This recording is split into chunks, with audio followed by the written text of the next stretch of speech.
il faut prendre en compte, puisqu'on parle du marché économique de la Côte d'Azur, qu'on est vraiment sur une région spécifique, effectivement avec une forte ouverture à l'international, une forte présence d'une population internationale résidente et évidemment touristique. Aujourd'hui, sur la Côte d'Azur, 12% de la population est étrangère, de nationalité autre que française. Ça représente aussi 8% de la population active. Donc on a affaire à une population qui est vraiment intégrée dans le paysage économique local. Et on s'adresse donc à une population qui a forcément une autre culture, est difficile à toucher.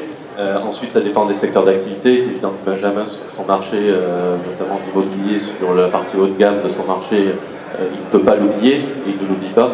Mais c'est vrai que c'est une population qui est souvent difficile à toucher, surtout quand on commence à vouloir cibler des typologies de nationalité. Petit point rapide sur le marché immobilier. On a connu une année 2012 un peu difficile sur le national, des prix en baisse, moins de transactions. Par chance, sur la Côte d'Azur, le marché a bien résisté grâce à une clientèle étrangère. Il faut être prudent, hein, mais en tout cas, aujourd'hui, sur le premier semestre 2013, on s'aperçoit qu'il y a à nouveau une accélération du marché. On essaye de communiquer en toutes les langues. Moi, j'ai un blog en Russie, parce qu'une grosse partie de la clientèle vient de ces pays-là. C'est vrai que j'ai un gros budget chaque année.